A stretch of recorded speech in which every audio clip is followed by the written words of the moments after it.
infamous line that I don't even Oh, dare reiterate. I don't even want it to come out of my I, own mouth.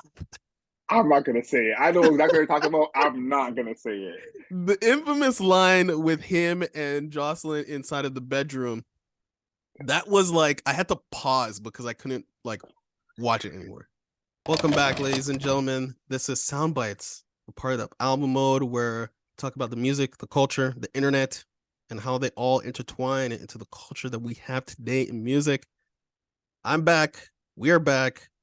I'm here with Adriel Smiley, aka Adriel Smiley official, aka The Godfather, aka the Adriel Smiley. Adriel Smiley, how are you feeling today? I'm pretty crispy, man. We're doing this over Zoom like it's 2021, I but know. we didn't have sound back in 2021, so this That's is true. very legendary. But this is what we would talk about before we would do the review in 2021. We would record a 40-minute podcast and spend an additional 40 minutes talking about whatever we saw on Twitter or TikTok Yeah. or wherever. Yeah, so this is what you guys are not privy to that convo. But we do, we're covering the hot stuff, the hottest stuff that is happening. And the hottest thing that is happening right now is episode 2 of The Idol. And it's hot for the wrong reasons. Like this is getting to the point where again, I'm a huge Weeknd fan, but after episode 2, which I watched right before we started recording, I'm gonna be honest with you. I don't know how much more time I'm gonna be devoting to watching this show personally. Even for You're done. even for sound bites, I'm like, I don't know if I'm gonna be watching this very long. I think that's such a kind of deviation from episode one because Yeah. you we had our little thing about is the Weeknd's brand bad hairstyles, and you hmm were dying on the hill of no, it's not. The dreads were cool. They didn't smell at all, and now we're here, and Mr. Tedros with the rat tail Oh my has god. basically taken you to a point where you feel like you can't go back. I'll say this: the idol. I think now is the time to kind of talk about like what it is in the culture, at least, because hmm this is the first episode is one of the most watched premieres in HBO history. That's a huge, huge plus for the weekend. To have do a show with Sam Levinson, who people really know him from Euphoria, that's a huge plus for the weekend. This is, hmm I think, is his first big starring role in TV or film. Now he's done little cameos here and there, but this is his big role. And I think that is where we got to start in terms of like us watching this going forward because everything about this show is getting real cringe, real hard to watch. He kind of warned us in a sense and said, yo, this is what would have happened if my career didn't go the right way and I met the wrong people. But me personally, what I've been struggling with is how creepy his character is. And the fact that he wrote this and Uh-huh. he wrote his own character being creepy, and that's who he chose to play. That's kind of my thing is you've been in no TV shows, basically, no movies, and the one time you show up as an actor, this hmm is what you write yourself doing. hmm Now, the show has to continue only episode two, but for anyone who doesn't know, long story short, his character's a creep. His character's a creep. Yeah. Tedros in episode 2 is first of all the weekend. I don't like usually you can play a role like this where you're a like just like a full-fledged actor, right? Mm-hmm. Or B, you've been acting for a long enough time that this is not something people will associate you with mentally. Right? So I think that him writing this character, I mean, I understand the character. Um, do I think the weekend this is kind of going back to what we were talking about in the first time we were talking about this. Do I think the weekend is a good actor? I don't think so. I don't think so. But the creepiness, like here's the thing, like it's supposed to be creepy, but it's Yes. also cringe at the same time. The infamous line, um that I don't even Oh, dare reiterate. I don't even want it to come out of my I, own mouth. I'm not gonna say it. I know exactly what you're talking about. I'm not gonna say it. The infamous line with him and Jocelyn inside of the bedroom, that was like I had to pause because I couldn't like watch it anymore. Um like I secondhand I don't get personally embarrassed, right? But stuff like when I'm watching like The Office or this show, I just like gotta like pause it and just like hold my head and like just take a break. I'm like, what are these people doing? You know, in The Office, it's like the characters, what are the characters doing? But in The Idol, I'm like, who allowed this? Why is this allowed? Like, why is this allowed to be on TV? So bad. I So bad. I think with Jocelyn, here's the part that I got to, and you said you may not go forward. Mm-hmm. I've said that I have no choice now. This is like the TV version of gotta see it through, my guy. Oh. And I think I have to go forward now. And here's the reason why. During episode 2, there was probably 6 or 7 times where I Mm-hmm. was Arthur Fist at Jocelyn for doing something stupid. And I said, girl, if you don't, Mm-hmm. and as the show kept going on, another 10 minutes had passed, another 10 minutes would pass. I said, the Weeknd already warned us she's going to make bad decisions. Mm-hmm. There's just so many opportunities to make good decisions that she keeps missing up that it was driving me crazy. And once I just let go of that and said, you know what? She's never going to make a good decision. I need to just live with that and understand it. Now it's easier for me to enjoy the show because for anyone who hasn't watched yet, I'm not spoiling much, but she has a music video shoot. It's very important. People are kind of counting on her, and they can't shoot another day. She doesn't have it. She can't get a good take right. She's not there physically, mentally. She's missing her mom who just passed, Mm-hmm. and she asked for the shoot to be done so she could shoot another day. You see a couple of shots of her feet that are just totally messed up. Some of the Mm-hmm. nastiest things I've seen on television. For all you foot freaks out there. And after that, all she went through that day, she invites Tedros over, him and his crew, and they're up doing drugs, drinking. And my understanding is they had to reshoot this the next day. Mm-hmm. Now, episode 3, I guess, will tell us what happens the next day. But you see right there, after all she went through that day, Tedros is not the man you should be inviting over. And so it seems like it's just going to be bad decision after bad decision. And now that I've got that in my soul 2 episodes in, Mm-hmm. I think I'll be able to enjoy whatever we have going forward. Yeah, I mean, there is like conflict in the sense of like what is she doing? Um, I would say about the show overall, this is something I'm feeling about the show. It just like it's so unbelievably horny, and I don't really fully understand why. Like it's bordering on pornographic, and I think I've even seen that criticism before it came out. But I'm Mm-hmm. like, it's kind of like the thing with the glass and the ice when Mm-hmm. she was like going over the production of her song, it was a little bit excessive, and I feel like the show is not earning it, you know, like I feel like there's not enough build up to that, not enough explanation to that. Like we don't understand why she has like this it's like almost like a pain kink, right? Like I Mm-hmm. don't like we Mm-hmm. don't understand why she likes being choked. We don't understand like any of this. There's no backdrop to any of it. The Weeknd is like participated in it once, right? Like there's just like that is for how prominent It's very profited. how prominent the kink stuff is, for it to be just like not explained at all is Mm-hmm. I think a big like plot hole for me. And that's why I'm like it doesn't earn it in any sort of way. It just exists. I mean, it's like, why though? Like why are we portraying this? Like what exactly is this adding? What, like I feel like it's not enough, right? It's And not it keeps enough for it to resurfacing. exist.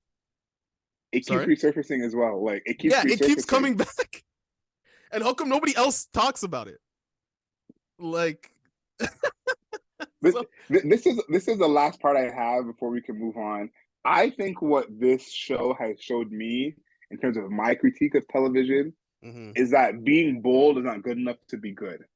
I think that at the beginning of that episode, if anyone can watch back those first two scenes, there's this huge scene of her kind of dancing in front of her team, and it goes on Mm-hmm. for a while. She's trying to be sexy. Then one of her managers kind of reams into her in Mm-hmm. a very aggressive way. And then the very next scene is that scene talk about with the ice in her production. And those are all very bold scenes back to back to back to back.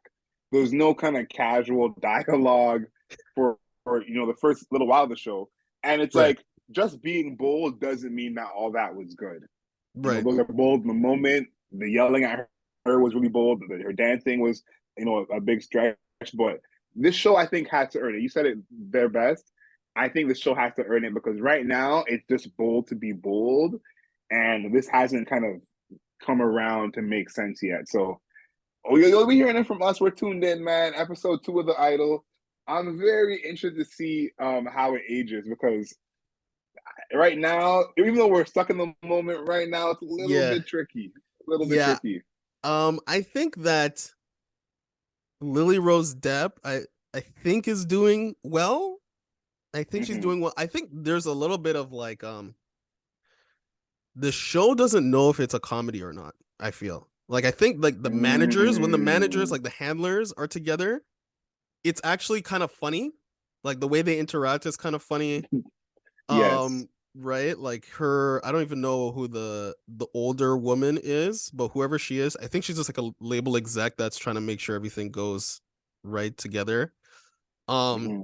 I think the way she interacts with the other manager and her best friend and the video producer, whatever, all these people, her interactions with them are actually pretty funny. But I Mm-hmm. feel like they don't want it to be funny. Like it just is funny, but they're not committing to the funniness of it, Yes. Yes. right? So there's that, and like yeah, I don't know, man. I think that also the Lily Rose what's her Jocelyn's best friend with Yes. the dude, the black dude. That was like I saw that coming from a mile away. Literally from like when they met in the club. I'm like, this Mm-hmm. is a wrap. Like I didn't even have to think deeply about it. Um that was so like obviously telegraphed. Like it was just Mm-hmm. so like come on. Like come on. Like so Listen, so far the friend's been the best character in my opinion. oh you think so? Other, yeah, she hasn't missed on screen. I'll say like anytime she's on screen or she talks, she has some good lines. So I'll say the friend is doing well so far. Yeah, I agree. I guess like the whole in the series honestly is the week. I'm gonna keep it for real with people. Like if I feel Yeah, like no, he's the worst part. Sorry, yeah, he is the he's the worst part right now. Honestly, but the girl like but that's the thing. It's like it's supposed to be, sleazy and gross and stuff like that. But I don't know if being grossed out and sleazed out is a pleasurable viewing experience.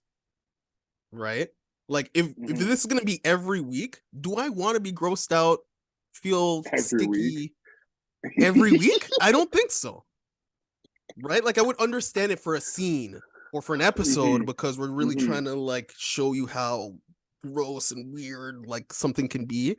But I don't know if I need it every week. You know? Like I've Yeah. yeah, so that's my biggest issue, I think. Is like I don't Mm-hmm. want it every week. If it was Yeah. for like an episode to sell a personality trait or a certain Mhm. aspect or something like that, yeah, but not every week though. Yeah, I think there's a balance that they have to find, and maybe they'll find it going forward. But Mm-hmm. it's kind of like Roman from Succession. For all my Succession fans, if Roman was the lead character every single episode, I'm sure people would not enjoy the show. Mm-hmm. So I totally understand that. But let's talk about something that did age well. Yeah. It is the year anniversary of Drake's album, Honestly, Nevermind. Right. Now, we reviewed this album at the time. Do you remember what we gave this album? We gave it the exact same score. 6.5. I believe I gave it a 6.5. Six and a Um, half is right. and I think that it's aged. I would say it's aged a tick up for me. It's a Mhm. 7 for me now. I think that this happens to all of Drake's music. I think this happens to actually all of Drake's music over time. Is that it actually gets better? I Mhm. think that he is usually, I don't want to say a step ahead, but he's a half step ahead on a lot of things, I think. And what can kind of sound a little bit played out, and what can sound a little bit played out currently could be like, actually, you know what? That was kind of like pretty cool. Like a week later, a month later, 6 months later. And I think Mhm. that honestly, Nevermind was very much like that.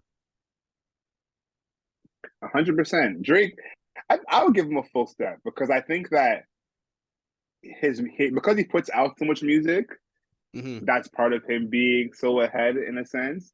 But let's talk about at the time. Honestly, Nevermind was following Certified Lover Boy. That's an album that we did not love on the Album Mode podcast. Hmm. I think you gave it a 5. I might have gave it a 6 or 5.5. Right. We did not love that project.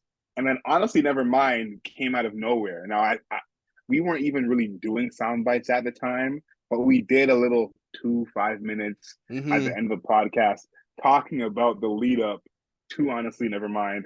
All we had was the album cover. All we had was the name of the project. All we knew was he was premiering it on his radio show. And this is not what we saw coming. I'll say myself, I was expecting some grimy raps. I thought it was going to be a hip hop based project, Yep. and it absolutely was not. I think that this album has aged well, especially because so much of that backlash has died down from this project. Obviously, some people still don't love it as much, Hmm. but I think a lot of that backlash has died down, and I think that her loss coming out afterwards changes a lot about how this project is viewed.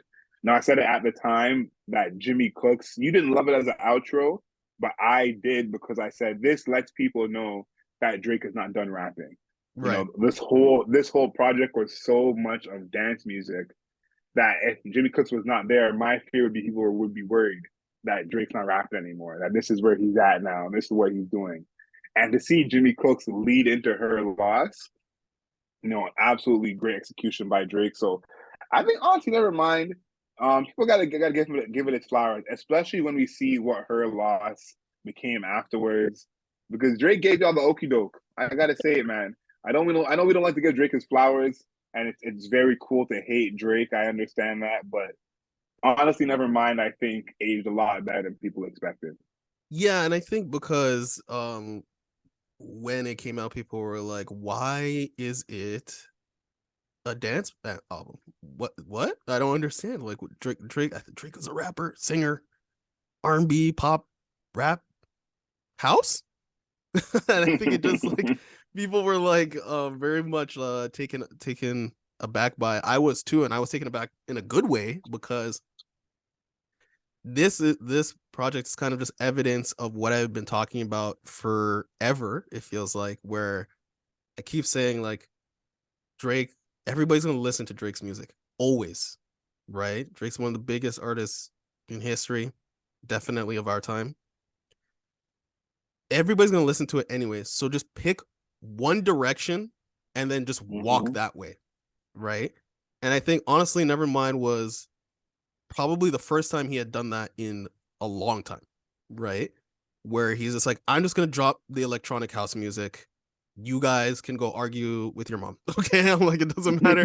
I don't care what everybody else says. I'm gonna start doing mid-tempo dance music. And it worked. I think that some songs like Text Go Green, Falling Yep. Back, A Keeper, Massive, like a lot of the tracks are very playable today, even though people were shitting on it 24/7 when it first came out. Like they were not, they were, it 24/7. was crazy. But now it's a more centralized project, and you can kind of like understand Drake being more experimental for him. I'm not saying what he did was experimental, but in the catalog of Drake's music, it was experimental. Like what? Like looking back 10 years from now and be like, remember when Drake dropped like a house album? What was that about? But we're like, oh, you know what? Some of the songs are actually really good. Yeah, it's crazy because you've been saying it for the longest time. I got to give you your flowers. You're saying Drake, pick a lane, go in that direction. That's all I'm asking him because CLB was so much of the middle. That's something we talked about on our review. So much Hmm. of the middle. We don't need the half R&B Drake or the half rap Drake. Pick a lane and go there.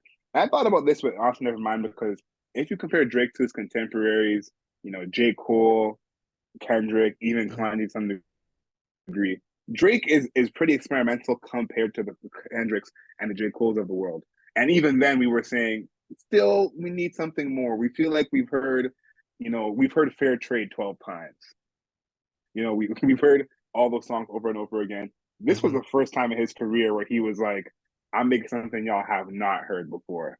And Right. I think that this was an actual win in that case because I don't see anyone else stepping into this arena like that. We talked about the baby and with Shake Something. Shake Something is what happens when you attempt to have a dance song. You make that attempt to go in that different tempo. Hmm. And Drake, I think, really kind of immersed himself in that in a way. Now I know some people who are fans of the jungle, fans of house, fans of dance, have strong feelings about this project and strong feelings about Drake doing this. And so I know they'll disagree with us, but I Hmm. think ultimately this will always be a win in Drake's catalog, just because this is probably the only time a Drake album has had that essence where you could say it's and you just don't get it. You just don't understand. You're not really getting it. That's so true. And and Drake really doesn't have that quality in a lot of his music. The Kendrick Yeah. fans, the J. Cole fans, they'll point to any freestyle and just be like, "It's over your head, man. You just don't understand." And this Yeah. is the first time Drake kind of joined that conversation. The one thing I want to say is, a year later, what is your new favorite song from this project? We're now a year removed. You were bigging up Massive. I Yeah. remember you were bigging up Massive at the time. Do you have like a new favorite song from the project?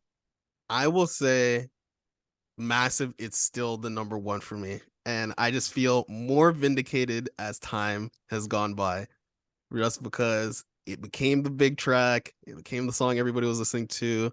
Sticky, I've come around on Sticky. Um, Mm-hmm. and I think Jimmy Cooks makes more sense now that her loss exists. Because before it was like, I don't understand. I just didn't understand why it existed on this project when everything else Mm-hmm. was totally house music or totally electronic music at least. And then it was just like, oh yeah, one rap song with me and 21 Savage. But then when you hear her loss, you're like, okay, this is like the teaser track at the very very end, right? And then it made sense to me. That's a good one. I What think about you, man? Massive I is want to. what. I want to hear what about you, because I want to, like, before I think you were a sticky person or text go green person, Mm-hmm. right? And I I was want to, I was a text go green, yeah. right? Have you joined the Church of Massive? He has I not want joined to the say to church. everyone, I'm bringing my talents to the Church of Massive. Um, Massive, I think, was one when at the time I felt like that should have been played more. And Hmm. at the time, when you would go out, Sticky would be the one that they would play in the club. Yeah. And I understood it. It had the video, the tempo was faster than Massive was. But I thought that Massive was the one that really should have got that play. And listen, you didn't agree with me at the time, Hmm. but I'm doubling down on this. Liability, and I still think liability is good. I don't even I still understand. think I don't liability. get it. I still think liability is good. But I think again that is just a certain type of Drake that certain people love, and to have that on this project, Hmm. I gotta tip my hat to you, Drake. You know But what? I joined the Church of Massive. Massive, I'm there with you on Massive. Yeah, liability. This is kind of reminds me of Jungle, when everybody's like, "Yo," I remember asking people, like talking to people in the That's a past, good one. where you'd ask them what's their favorite Drake song. People, some people would start from the bottom or something like that. But there's this very like strong strain of people who are like Jungle, and I'm like, Jungle, like of all of Drake's songs, Jungle, and they're like, yeah, Jungle is heat, and I feel like Liability is in that same jungle space where I just don't get it. Like, there's so many more evocative, so much more, like, there's so much more interesting things. I'm not gonna go that far. I'm not gonna go that far. I'm with you that I don't understand how people say Jungle is their favorite Drake song. Mm-hmm. I think that's kind of disrespectful to Drake, if you were being honest. So I'm not gonna go that far. I don't. Liability is not even my favorite song on this project, Mm. but I do like it a lot. It has some redeeming values. It reminds me kind of Legend, another slow song that Drake has that people kind of scream out. But I'm with you. Jungle being your favorite Drake song is absolute sacrilege. Yeah. So I will you're say not gonna one hear me say that. I want to say one more thing. Massive, that's a single. Like Mm-hmm. I just think they didn't identify that, but it has a drop in it.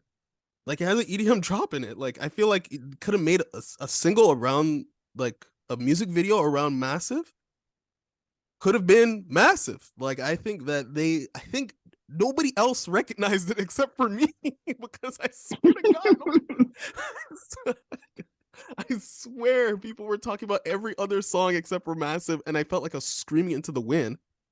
And Mm-hmm. then it started to blow up on TikTok, and I'm like, yeah, because this is the Obviously, single. yeah. Yeah. So I don't know. I'm just gonna hold Massive near and dear to my heart and just remember that I was right and the internet validated me. Yeah. Last thing before you wrap up, Hmm. I think that what happened with Massive and Sticky and all those things was the Kanye stuff at the time. We forget about the Kanye stuff that was centered around CLB and all those shots on CLB that were directed at Kanye. Drake Drake was in his bag. You know when Drake's trying to be tough and he's in the middle of a beef. A lot of that was going on. So I think that was part of what made Sticky the single instead of Massive. Hmm. Is that if you listen to the words of Sticky, that's kind of what Sticky is about. Right. So I think that that probably had a huge influence on even how this was marketed, because he was just freshly out of that beef with Kanye. So listen, we saw what happened once we have albums that are not Kanye related with her loss, and so that's the formula going forward. Yeah. So, I'm gonna say honestly, Nevermind for me personally has ticked up to a 7. Um, it sounds better. Um, just like if you just take a step away, get a little bit of distance from Drake overall. And just like most of his other music, like even Views sounds better, years away Mm-hmm. from it, right? Um, and it's probably, and I would say honestly, Nevermind is actually pretty cohesive, which is something that you don't really say about Drake's music. Like Drake's music is usually, all over the place because he has to he tries to fulfill so many needs. But Mm-hmm. yeah, so that's it for today for Soundbites. Thank you everybody for listening. Right, make sure you follow us on the interwebs. Okay, at Album Mode Pod on Twitter, at Album Mode Pod on Instagram, at Album Mode Pod on TikTok, and then at Album Mode on YouTube. I think we just crossed over 500 subscribers. Thank you to everybody that is watching the YouTube because that was a little bit of an experiment, but that is working. And shout out to everybody that is here from the Instagram, or sorry, from the YouTube Shorts, right? The one with the baby and and Reaper, the Repo Reaper has been huge for us. So thank you everybody for coming through, watching, paying attention to us. We're still gonna be here. Thank you, Adriel. Make sure you know yourself and know your worth. Later days.